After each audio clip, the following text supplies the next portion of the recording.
Shalom, shalom, beloved, and welcome to rYse Radio, where it is our duty to rightly divide the word of truth to officially equip and empower you to help prosper you in the Most High Yah, and ultimately bring together Zion so that we can gather together in unison, being together in one mind, on one accord in our King and Messiah, Yahshua, the Lion of Judah, Yehuda. My name is Laway, and it's a pleasure to be here with you this evening for the Shabbat Meditation. And we're going to try to move along as quick as possible because there's a lot of information to cover. And as always, what makes us slightly different is that we observe the Shabbat according to our Hebrew calendar, which is based on the cycles of the Kodesh or the moon. And this just so happens to be the first quarter Shabbat of the month of Shesh or Shisha, the sixth month on our Hebrew calendar. We talked about that with the new moon meditation. So I encourage you to check that out. And before we go on, I like to do house cleaning, and I know I mentioned on the last meditation or in the last meditation about how our prayer affects the climate, you know.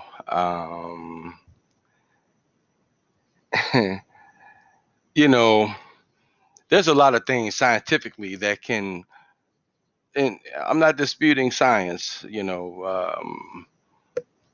there are a lot of things that contribute to global warming, quote unquote, whatever,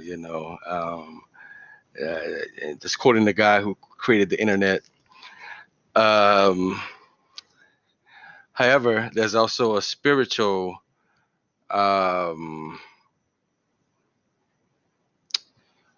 reasoning behind that. Okay. And I mentioned how you know um we are praying for our people in Haiti. And I'm pretty sure, I'm more than sure that our brothers and sisters in Haiti have been praying too, because they've been going through a lot of things, since the last earthquake, over a decade ago, about a decade ago. So and now they just recently had another earthquake of a larger magnitude, and now there's a hurricane, or and the news. I've never seen the news so in unison in my life, like mainstream media. Like, I mean, you have to do your own observation. And so, that's what we do here. We observe the Shabbats, and we observe what's going on in the world while we're trying to stay synced up with the Most High, right? So, and like I said, I'm pretty sure our brothers and sisters have been praying in Haiti, for deliverance, for redemption, for salvation. So, and like I said, there was a recent earthquake, and I mentioned in the last meditation about how you can get more information about that in Revelation chapter 5. And if you did your due diligence, right, you would have went further than Revelation chapter 5, because it starts in Revelation chapter 5 regarding the seven seals. However, the seven seals, um, or the depiction of the seven seals, or that description of it, ends in chapter 8. And what I was speaking on regarding our prayer and how it affects the earth is mentioned in Revelation chapter 8, verse 5. Now, I'm not going to expound on that in this meditation. I'm going to do that in a future prayer meditation, because that's very important for you to understand regarding your power. But there's a lot of other things that we need to preface before we get to that. Okay, because this meditation, we're talking about remember our covenant, and this is part 2, remembering our covenant. And so I wanted to get that straight, and please continue to pray for our people in Haiti. Pray for our people who are scattered throughout the four corners of the earth. And also, I mentioned something about with our covenant, how when you know about our covenant relationship with the Most High, you understand our communication with Him, and how we can We have the power to actually pull him down to us. Now, that doesn't mean that we can pull him from his majesty or his throne. Doesn't mean that. It means that he'll rise up from that throne to come get us. That's what that means. And that's a whole nother powerful um, meaning. Okay. And I mentioned before, it's like when we lift our hands in praise to the Most High, right? It's like a child does when they call on that parent. They lift their hands up to that parent when they understand what that means. A child even understands that, hey, if I lift my hands up to my parent, my caregiver, that they'll come lift me up, they'll come get me. Um, you know, wherever they are, they'll rise up. If they're sitting down, they'll rise up to come get me. They'll stand up to come get me. Um, so that same relationship we have with our children, we also have that with the Most High, our Maker, our Abba. Okay, so I wanted to clarify that. And so again, with this Shabbat meditation, we're not going to try to be very long. I don't want to keep these too lengthy, because I had to stop myself from trying to cram in too much information. As a matter of fact, we're going to have to split this meditation into two parts. And the Most High willing, I'm going to do everything I can to get part two out in the next couple of days here, the next day or so actually. Um, and we're going to be talking about the patriarchal covenants, okay? The patriarchal covenants. And again, we're in the month of Shish or Shisha, okay?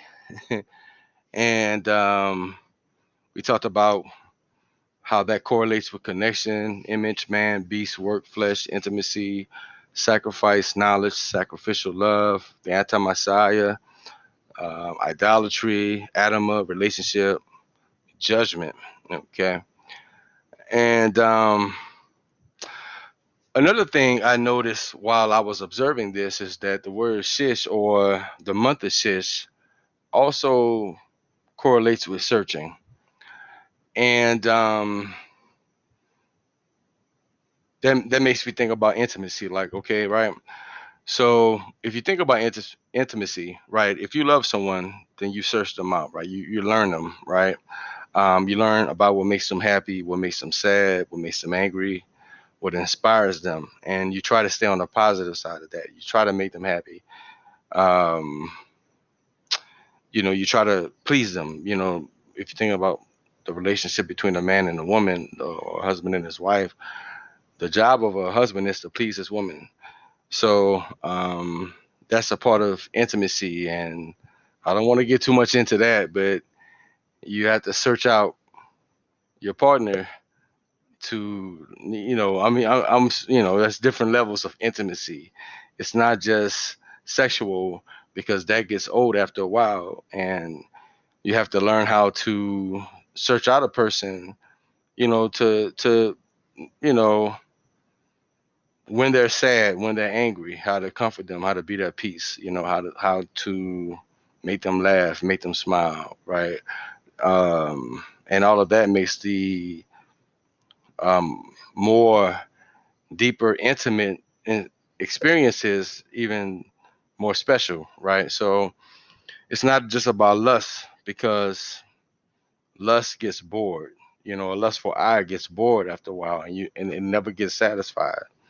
But when you're talking about connection and you're talking about intimacy, you're talking about a deepened relationship that goes way beyond the physical. And that spiritual relationship makes the physical that much more better. So I found that interesting that, this month also deals with searching. And we're coming upon the 7th month with the fall feast. So that kind of makes sense to me. I'm not going to expound on that right now.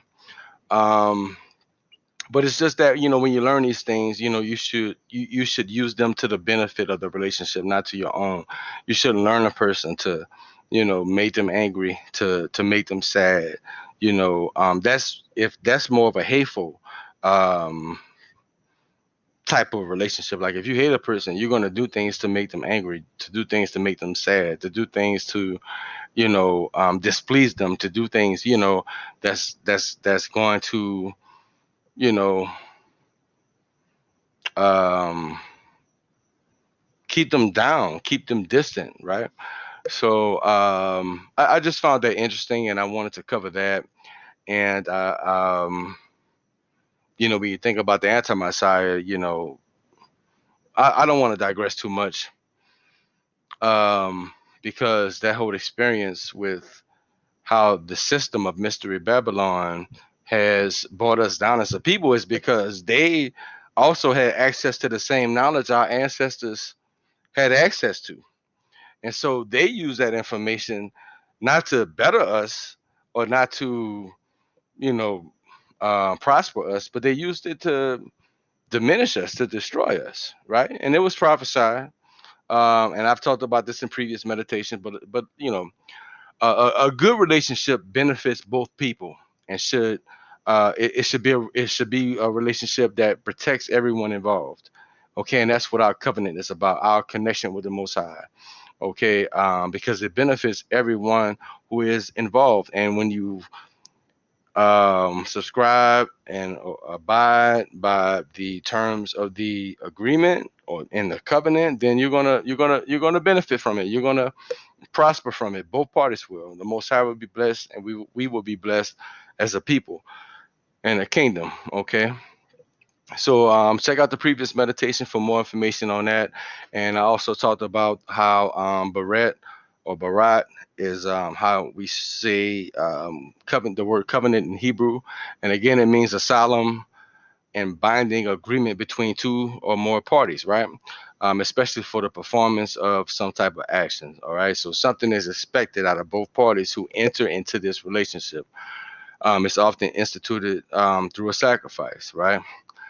And so we talked about the Hebrew letters that made up the word barat or covenant, and that's the word bet, which means house. In when you think about the kingdom, that's the house of prayer, the kingdom of our Most High Yah, our King, Yahshua, who is the Most High is our salvation. We talk about, and our Messiah is the head of the body. Um, and it says head person first. That's the word resh.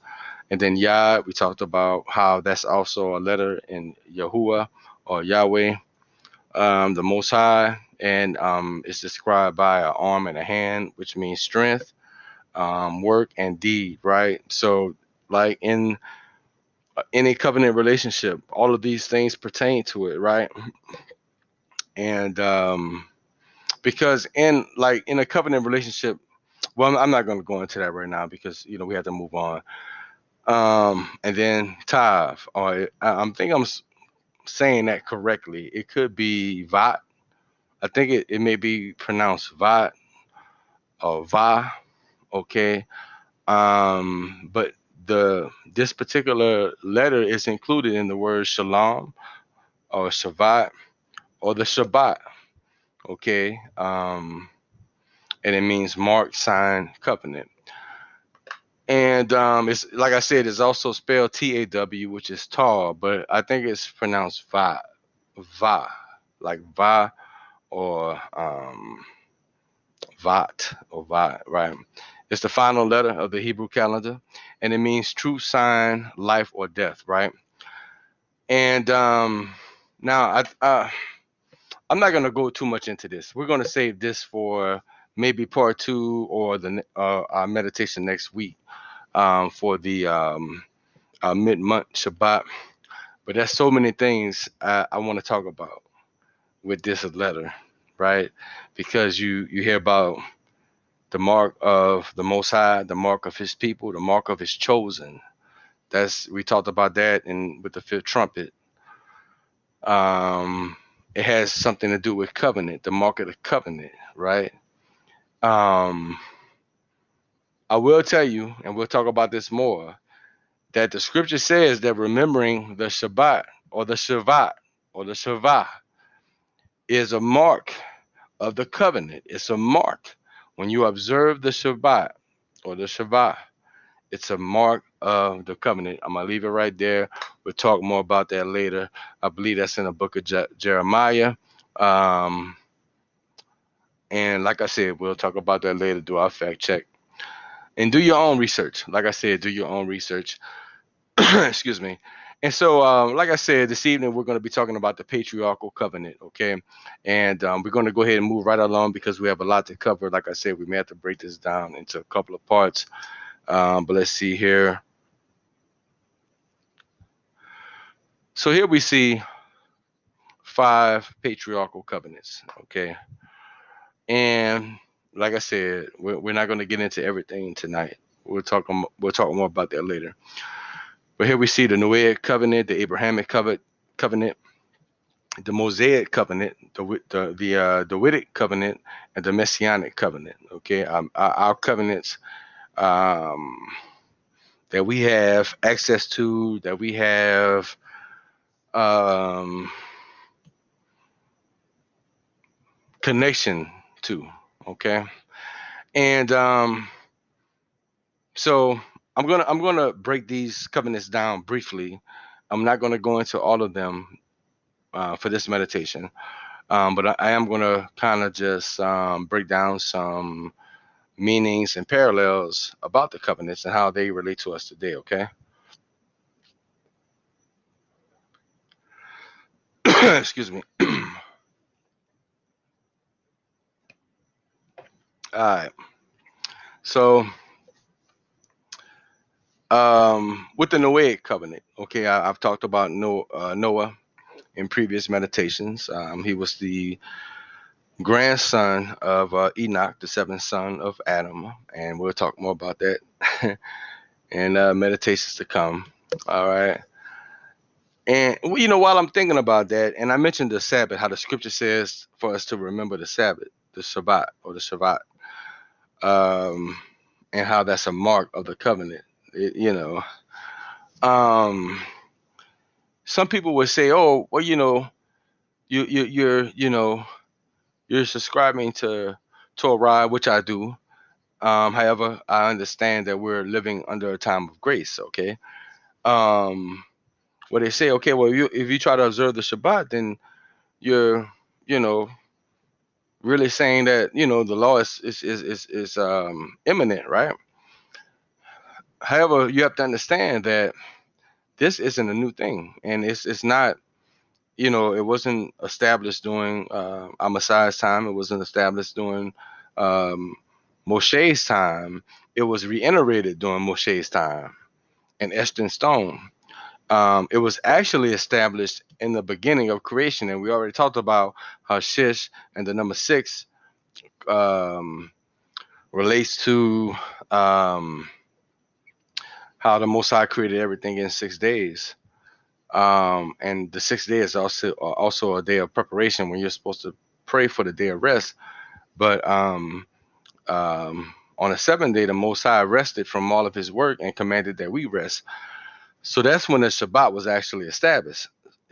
So that was a covenant in itself, and that was done since Adam's time, right? So that's not something that was new in the Torah. It was something that was already custom. All right. So and in the Noahic covenant, now we know what happened with Noah. He prophesied and preached to the world about the coming judgment, and that came to pass. The Most High established a new covenant with Noah, and there was a promise between the Most High, Noah, and his sons, and all of creation. Where the Most High promised that he would not, stop seed time and harvest. He would keep the flow of life going until the time of the end, of course. And he would not destroy the earth by flood or water. Again, okay, he made a promise with the earth. That's where the rainbow comes from, a bull, right? And if you think about it, and I may have mentioned this before, but a rainbow kind of looks like, if you think like a bow and arrow, a rainbow kind of looks like a arrow that's cocked back, like a bow that's cocked back, right? Like the Most High is about to strike it. Like the rainbow is like his bow and arrow, but it's like it's cocked back, but I'm not gonna do it by water this time or something like that. It's like I'm not gonna, I'm not gonna get too much into that, because I already talked about how when they were building the Tower of Babel shortly after the flood, how they were shooting they used their bow and arrows to shoot arrows up to the sky, like they were trying to shoot the Most High or something. And then the Most High just plucked them down and just shot them all down, and actually, wiped out a lot and confused the people and separated the whole earth. But we already talked about that, so let's continue on. So that was the Noahic Covenant. And so with Abram, and I'm going to talk more about the Noahic Covenant and Noah, soon to come here. But with Abram, the name Abram means high father, right? High father. The name Abraham means father of many nations, okay? And with the Abrahamic Covenant, it was a covenant that was established as a promise for salvation for all nationalities, okay? That's very important, okay? The Abrahamic Covenant is established as a promise for salvation for all nationalities. And and see, I have to continue on. I'll talk about this later. And this is in direct connection with the covenant that the Most High made with Noah and his sons, because his sons were left with the task to repopulate the earth. So the Abrahamic Covenant um, sealed that. Okay. And what was the requirement for this covenant? It was obedience, right?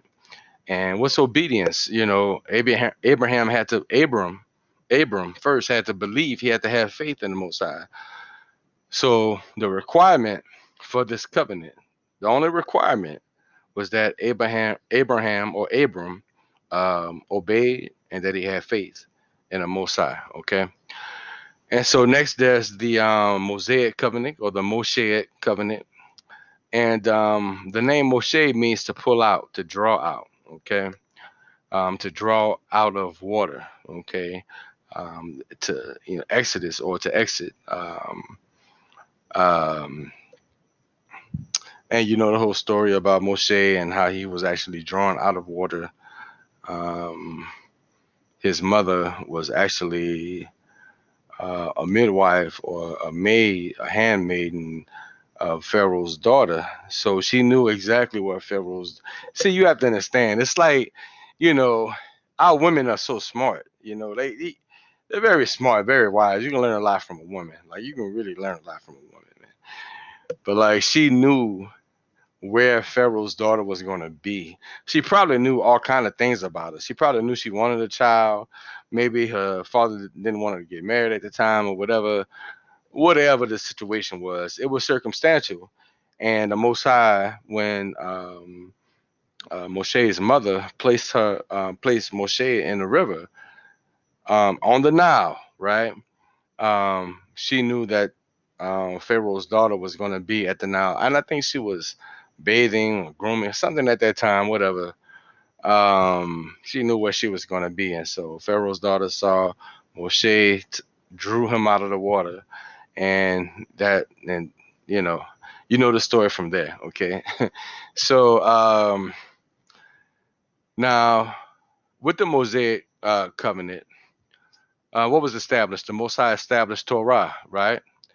And he established Israel as a nation. Okay. Because of course the covenant was established during Passover, and once they were in the wilderness, when the Most High laid down the law, the Torah, etched it on stone, and Israel became a nation. All right. And what was the requirement? Okay, kind of the same things. Some things were added, but it's still the same, based on the same premise, based on the same pillars: obedience, faith, and now we have Torah. Okay. Um, and what else do we have? We have sacrifice, right? It's not sacrifice; it's commanded. Okay. So let's go to the next covenant, the Witted Covenant. And the name DeWitt means the Most High's beloved, right? And or Yah's beloved, right? Loved by the Most High, right? And the Davidic covenant established that our Messiah would come from the line of David and Judah. Okay, and the requirement, of course, again was obedience, faith, Torah, sacrifice, and now also love. Okay, and we'll talk about that in our next meditation. Okay, the Most High willing. All right, so now we see, you see how you're starting to see a trend here, like each covenant that came after the previous didn't change the previous covenant. There was just more that was added, right? um and so of course, the next covenant, the Messianic Covenant, I like to call the renewed covenants. I know they call it the new covenant, but it's really the renewed covenant. And I've already talked about how Yeshua, or Joshua, or Jose, or Oshe, Yahushe, means the Most High is our salvation. Yah is our salvation, right? Okay. I am your salvation. All right. That's the Most High. That's the Most High speaking. So, and in the Messianic Covenant, like I said, it's a renewed covenant that establishes, or it's a renewed covenant, and that it establishes the redemption of Israel, the redemption of the Most High's people, and the opportunity for all nationalities to receive salvation. So, in the Messianic Covenant, it's just so beautiful, because not only is it redeeming the Most High's people by blood, and fulfilling the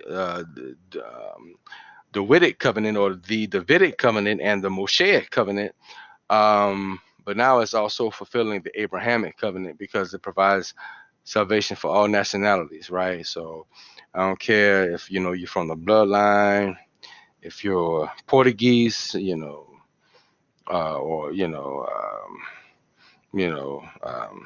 Mexican, Irish, Italian, wherever you're from on the European continent, South America, whatever nationality you're from, the kingdom of the Most High provides salvation for you. Okay. And I know most of the time I talk about salvation and restoration and redemption for the house of Yehuda, because I have to do that, with slavery, and we'll talk more about that. Reparations, repair of the Most High's people is essential to the revival of the kingdom of the Most High. Like, the kingdom of the Most High will not be revived until the people are restored. And I hope you theologians and Christians and whatever you call yourself understand that.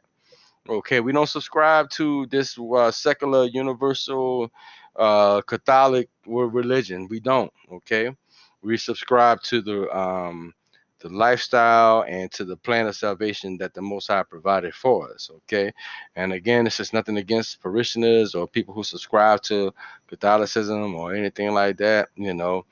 I pray that all Catholics be saved.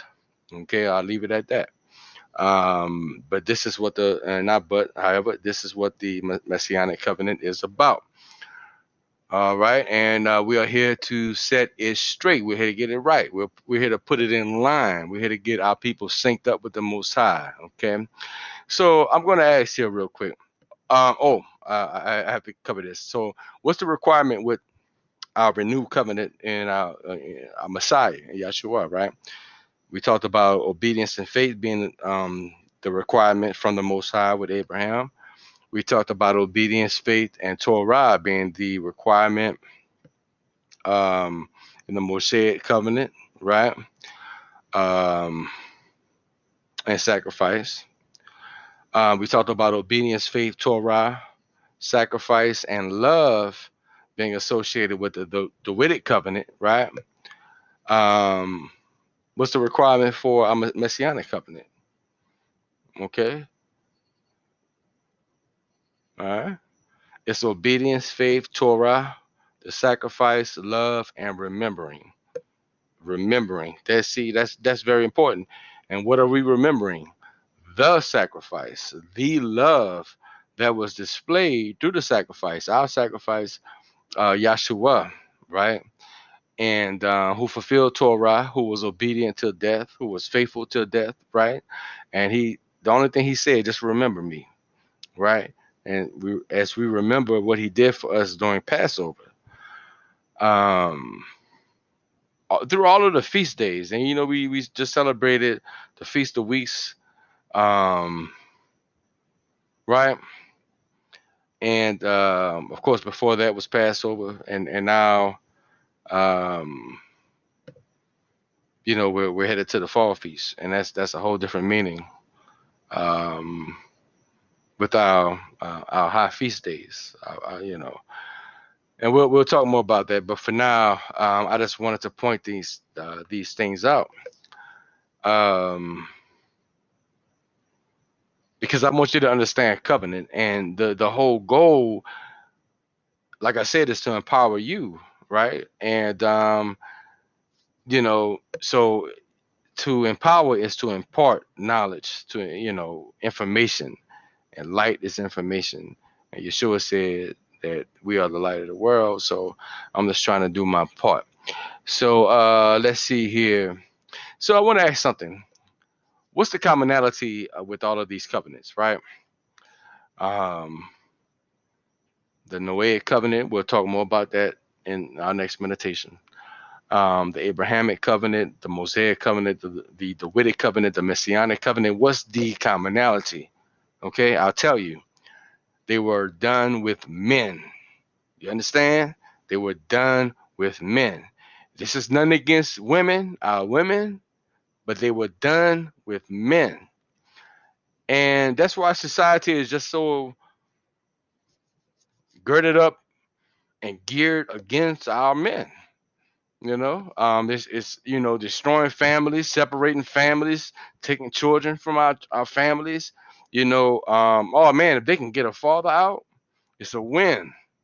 And this system does not serve us. Okay. They'll rather prop up our women, and I don't have a problem with exalting our women and lifting them up, protecting them, things of that nature. um I do have a problem with our women being exalted to the point where our men are sacrificed. Okay. Because this society, it's kind of like what Satan did with Eve, kind of like what slave masters did with our women. It's like Satan didn't go to Adama.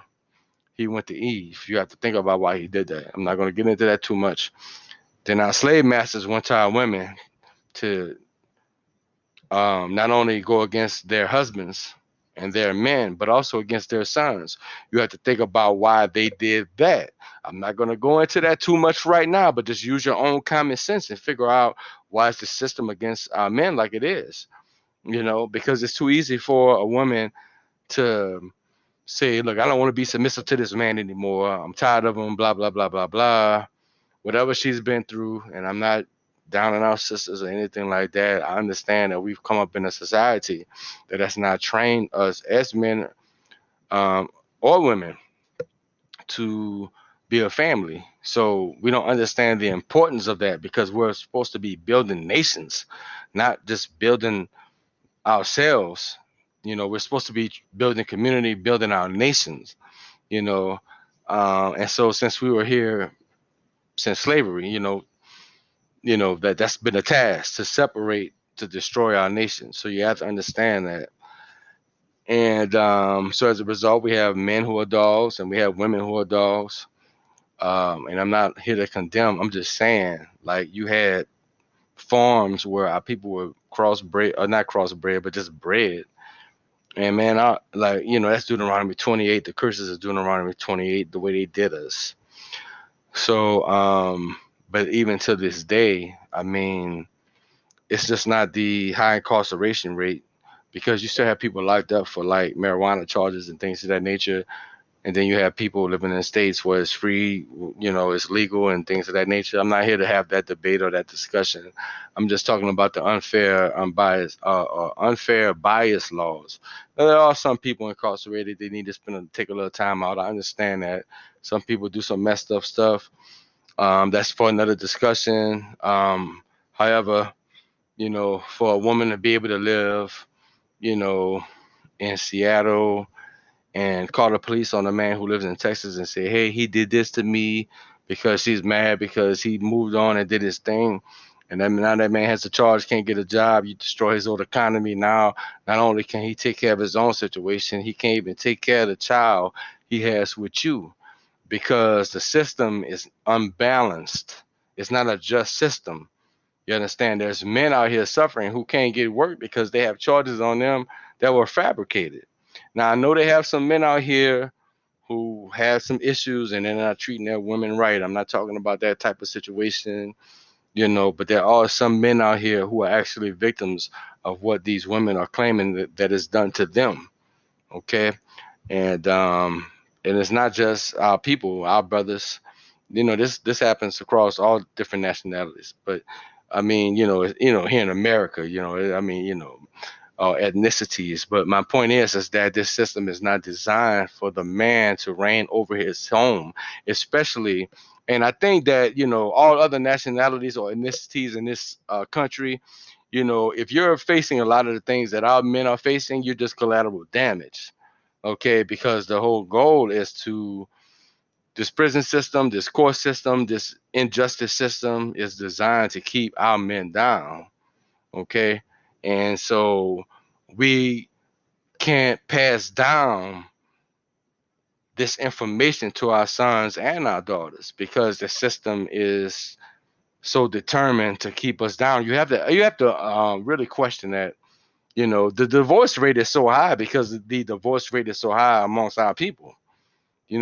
Whatever happens, how they say whatever goes on in California, so goes the world, all that blah blah blah. Whatever happens amongst the Most High's people, so goes the world. All this climate change, blah blah. Nah, it's the way you're treating the Most High's people. So enough of your science, enough of you testing the people. I posted some things about this a while back. About how the oppression of the Most High's people is what causes things that happen in the world. So I'm just not talking about you know, us here in America or, myself or whatever. I'm talking about what happens everywhere in a diaspora where our people have been scattered. So, you're really looking at a selfish point. Like if you say, oh man, the AC blowing, I got food to eat, I eat good, my family's good, blah, blah, whatever. And you're not thinking about your our counterparts scattered, you know, that's pretty much a selfish perspective. And my point here is that the way society has designed itself to be against the men of our bloodline is a direct result of what's going on in the world. That's just period, point blank. And again, and when I say the men, our families, because a man has to lead his family. However, sometimes the system makes it very challenging to do that. Very challenging to do that. Okay. And you know, if you're not willing to bend very far back, you're gonna break. And so, my prayer is that we break the curses, right? Um, that the system gets broke before our people does, because that's where it's headed. Like, I don't want to get too much into that. I've already digressed more than I should. But I did want to point that out, that similarity, right? That with all of these covenants, that the Most High dealt with the men. Okay, not that he didn't love their women, it's just that he dealt with the men, um, and the women, and the men took good care of their women. All right, and so did the Most High. All right. So again, that's why our fathers are attacked so much. They take us out of our proper position of leadership, and it affects the whole nation. The whole nation. All right. Um, so each covenant established didn't cancel out the previous. It only renewed what was already promised. Okay, and that's one thing I want you to leave with. Um, it just renewed what was already promised with the previous covenant. Okay, and that goes all the way to the Messianic Covenant. All right. So, so if you want to find more information right now on the Noahic Covenant or the covenant that the Most High made with Noah and his sons, you can look in Genesis chapter 8 for that. We're not going to go too much in that direction this evening. We'll come back to that. I do want to cover here real quick so we can wrap this up. The Abrahamic Covenant. And I want to talk about that because that's really where we are in the scheme of things, if you will. Okay. And I want you to take a look at Genesis chapter 12, verses 1 through 3 in your spare time. And I also share this as the Shabbat meditation for this first quarter Shabbat in the month of Shesh 2021. And it says here, now the Most High said to Abram, leave your country and your relatives and your father's house. He was living under terror. Okay, we talked about that more. Abram was from Mesopotamia. Um, Modern day Iraq, okay, Terra, like Terra, I think Terra is in Iran, but that was that area where Abraham was from. And Terra was the name of Abraham's father. And it says here, leave your father's house and go to the land that I will show you. I will make of you a great nation. I will bless you and make your name great. You will be a blessing. I will bless those who bless you, and I will curse those who treats you with contempt. Okay, so and then it says all of the families of the earth will be blessed through you. So here we see the Most High initiating the promise. He said, look, if you step out on faith and you believe in me, leave your father's house, everything you're comfortable with, I will bless you and I will make you a great nation. Okay, I will make your name great. And it is indeed. Many people honor Abraham, okay, and Abram, okay, from many different faiths. And of course, we recognize Abraham as our great, great, great ancestor. And this can be traced back from West Africa to the Horn of Africa to the Crown of Africa. So, and he says that all of the families of the earth will be blessed through you. Okay. So, I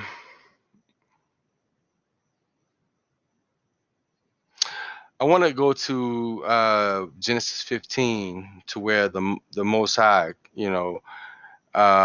solidifies the covenant. But before I do, I want you to understand that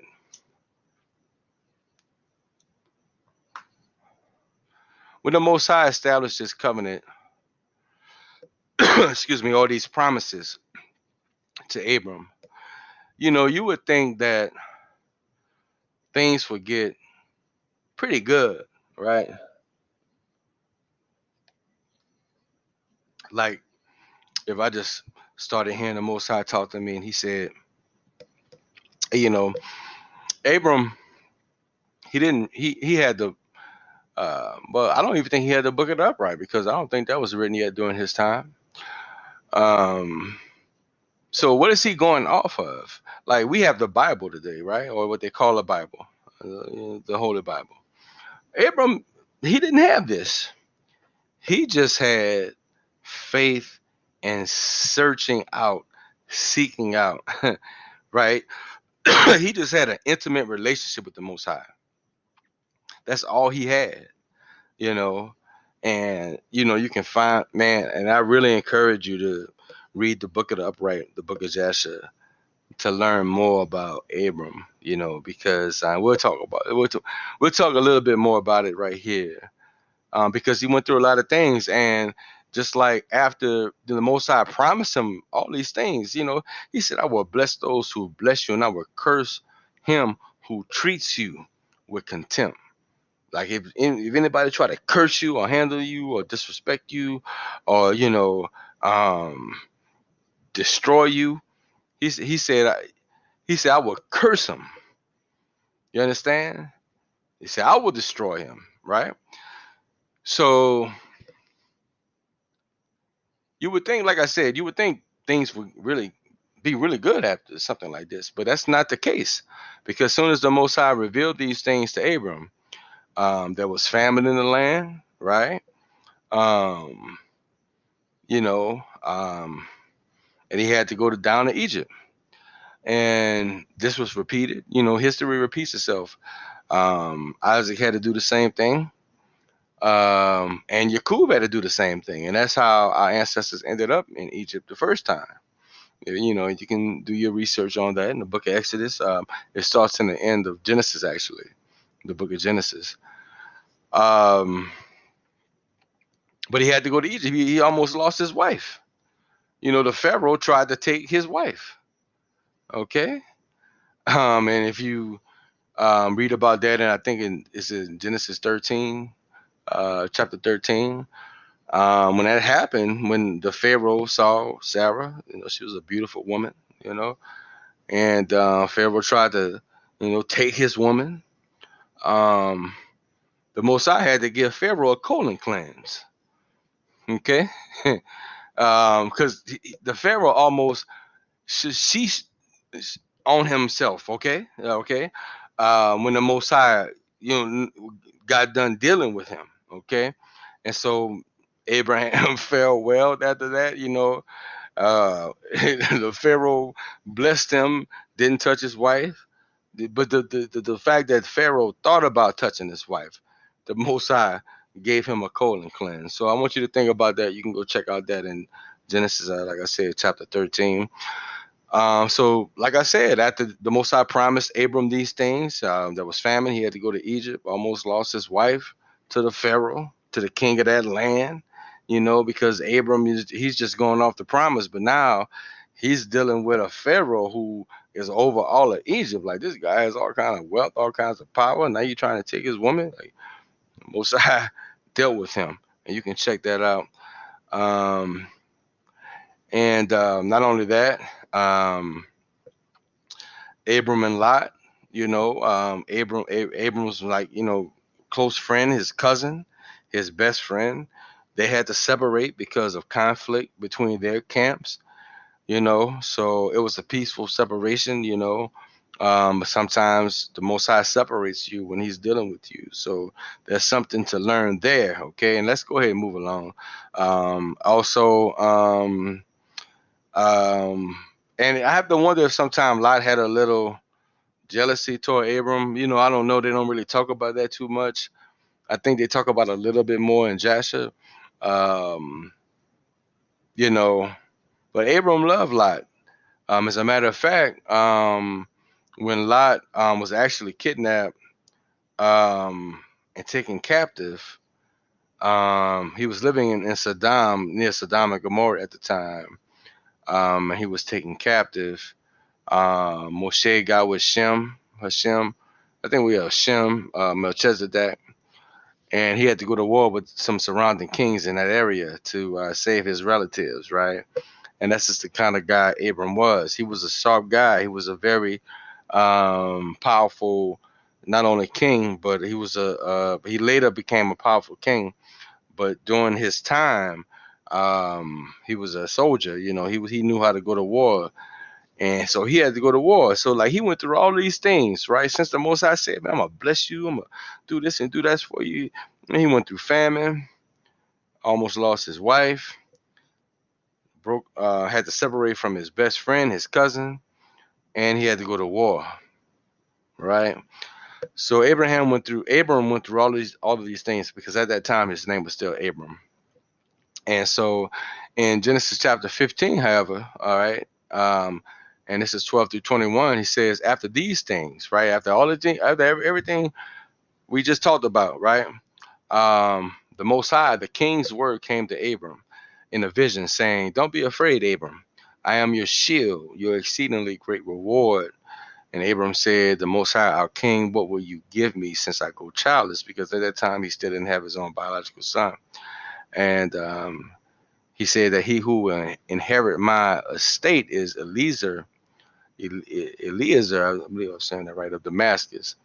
And Abram said, behold, you have given no children to me, and behold, one born in my house is my heir. So Eliezer was born in his house, but it wasn't his, promised son, right? And so it's not like Abram was complaining.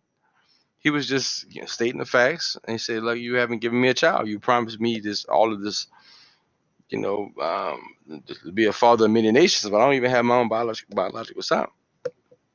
And he said, um, And it says here, behold, the Most High's word came to him saying, this man will not be your heir, right?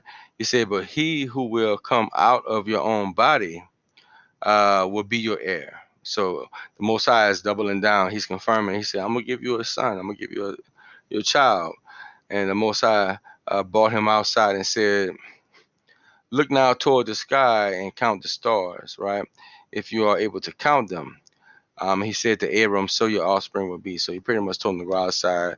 You know, they didn't have street lights back then. They didn't have skylines and all that kind of stuff. They probably had torches and candles. They had torches and candles, right? That's what they had. And outside of that, you know, you can see it was pitch black. And depending on the phase of the moon, you can see all of the stars. So I'm pretty sure this probably, it could have been a New Kodesh first quarter. Who knows what Shabbat it was? But I'm pretty sure that there were a lot of stars out there. You can go outside right now, and you can go outside right now and probably see more stars in the sky than people have in their families. So at that particular time, or not, you can probably see more stars in the sky than people have children in their families. I'm more than sure than that. So, so you can imagine what Abram was seeing, all of these stars, right? All of these luminaries, right? And you know, the Most High is saying, look, you're gonna have more children than the stars in the sky. So that's that's and the Most High said, if you're able to count them. So Abram wasn't even able to count. You know, who can, right? So that's a heck of a promise. And he said to Abram, so your offspring will be. And Abram believed in the Most High, who credited it to him for righteousness. So that was the requirement, and we already talked about that. How Abram believed him, you know, and you know that's what he had always showed to the Most High, was obedience and just trusting him. Um, you know, and you know, you have to understand, like you have to appreciate what this means. You have to understand that Abram was like an astrologer, if you will, because in his ancient homeland of which was in Mesopotamia, um, I don't want to get into that right now. We're going to take. We're already going over too much, but they had technology that was different from ours today. These people had spiritual technology. They had maps of the stars. They knew how to read the stars. Um, Abram was already observing the Shabbats from a youth. So, but we have to continue on. We have to continue on. That's a whole nother discussion. And so let's see here. All right. So now later in Genesis 15, verses 1 through 6, he says, uh,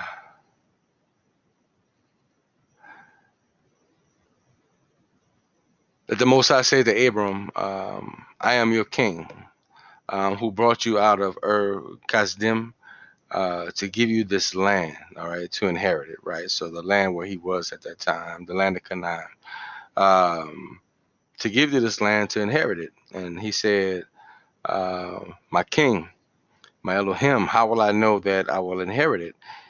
He said, bring to me a heifer of 3 years old, a female goat 3 years old, a ram 3 years old, and a turtle dove, and a young pigeon. Okay. And Abram brought the Most High all of the animals and divided them in the middle. So he split them in two. Just like if you go to a slaughterhouse, you know, you see cattle's been slaughtered. They're hanging up there, like in the movie Rocky or whatever. You know, I think that's a cattle. And you know, so he split them in half, right? Opposite from the other, but he didn't divide the birds. Okay, he didn't divide the birds. Remember that. And then it says here that the ravens, the birds of prey, probably some eagles maybe, came down on the carcasses, and Abraham drove them away. Okay, and so this is how it will have looked right here. Okay. So, and this is what's interesting, right? He said, bring a 3-year-old heifer or a cow, a 3-year-old goat, 3-year-old ram, or a male lamb, and split them down the middle like it,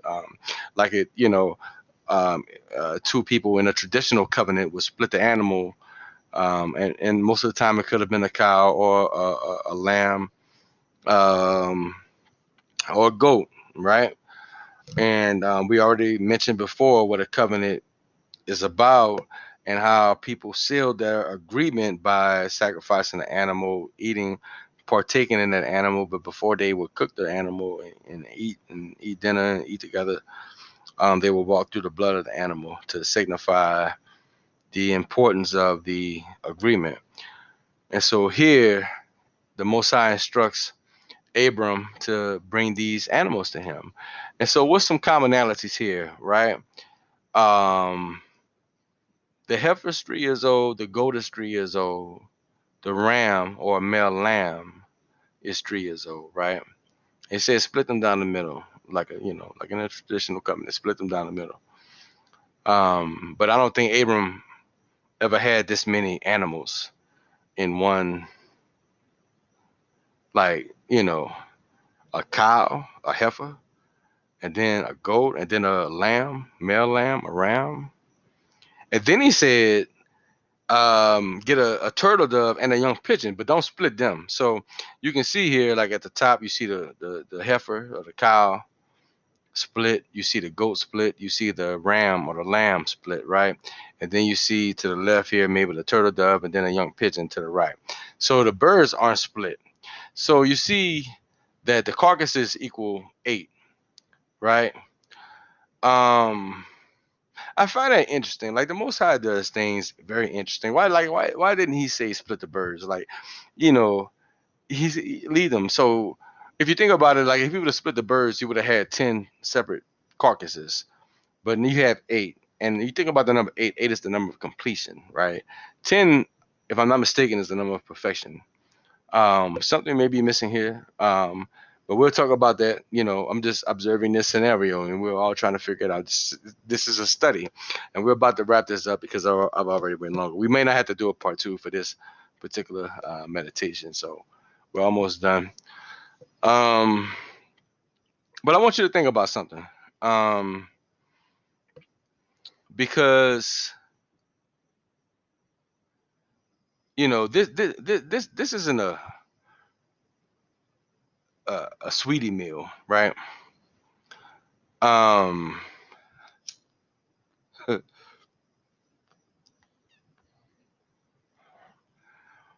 this is a triple double and a 2-piece, right? This is a triple double brisket burger with a 2-piece, right? Like I'm just trying to, you know, make it relatable, you know,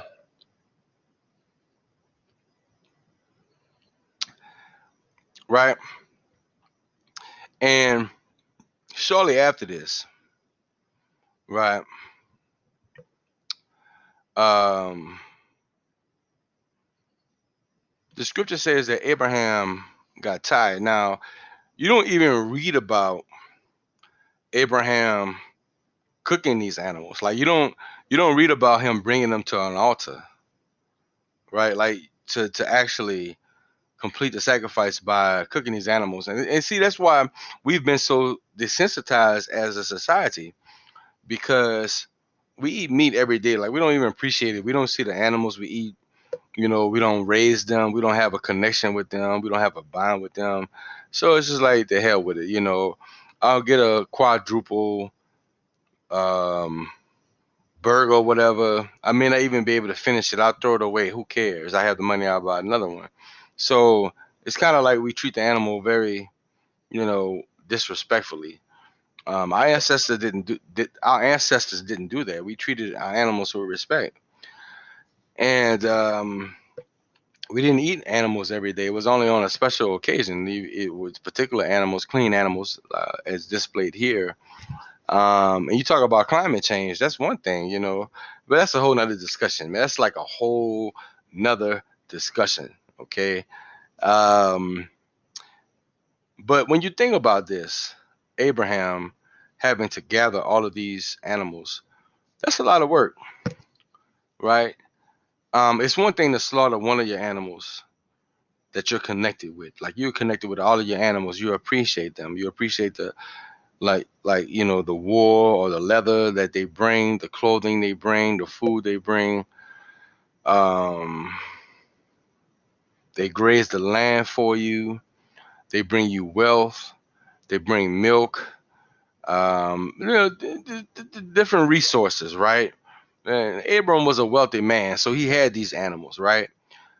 But out of all of these animals that the Most High asked him to bring to him, which of these animals did he not have? Like, I mean, I know that the scripture does mention Abram having, livestock. Doesn't say he was having birds. So it has to make you think. It really has to make you think. Did Abram have to go out and catch some birds? Like, you know how hard it is to catch a bird? So if he didn't have a turtle dove or a young pigeon already caged up, he had to go really hunt for that. Like if you have a cat on your herd, you got some goats, you have some lambs, some male lambs, some ram. Then you can go send your servant out, go get that. But now Abram had to go hunt for some birds. So we can see how the Most High made this a little challenging for Abram. And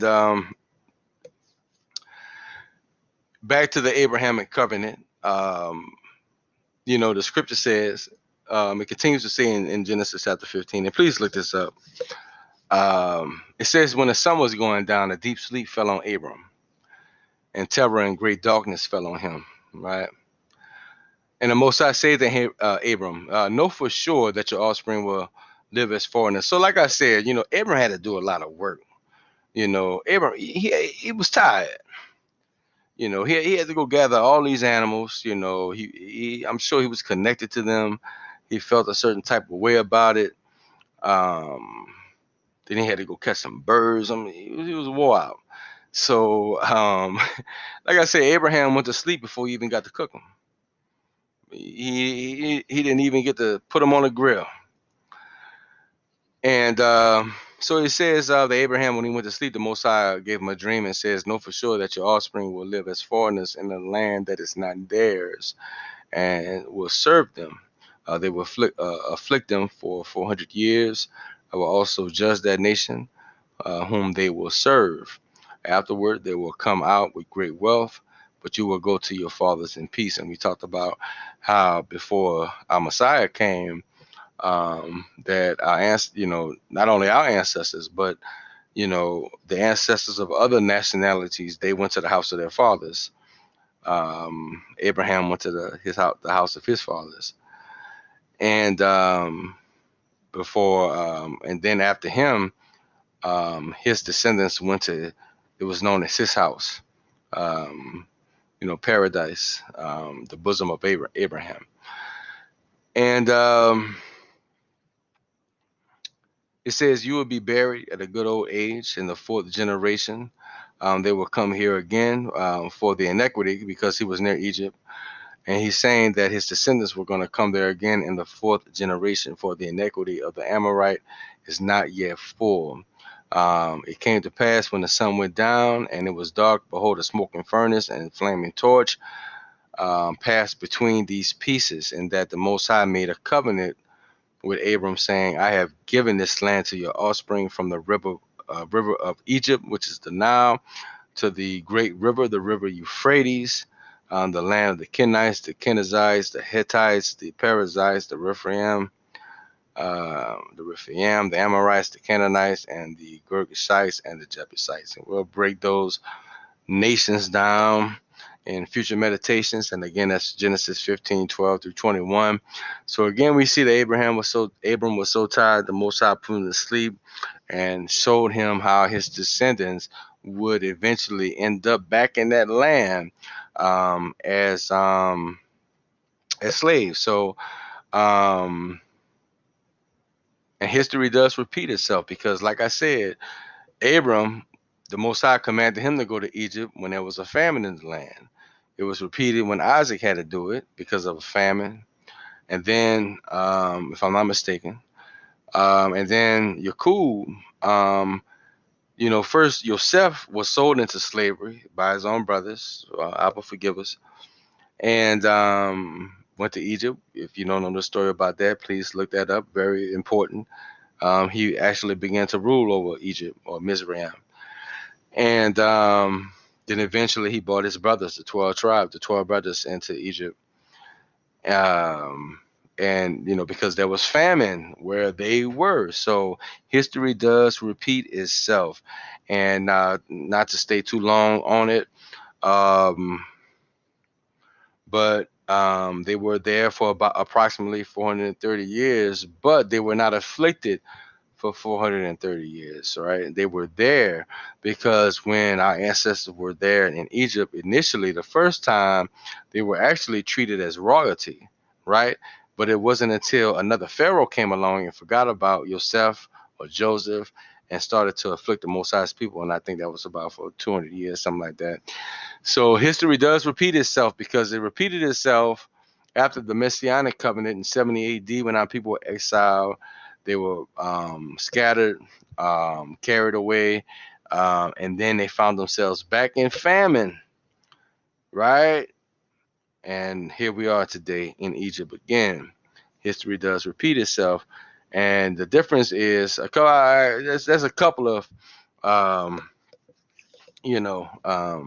differences in the prophecy. However, whereas our people who were delivered from Egypt, initially the first time they went, when they were there, they started off royal and treated well, and then became afflicted and enslaved. Our people came here enslaved and afflicted, but we're going to end up in royalty, treated very well. Okay, so I just wanted to point that out, and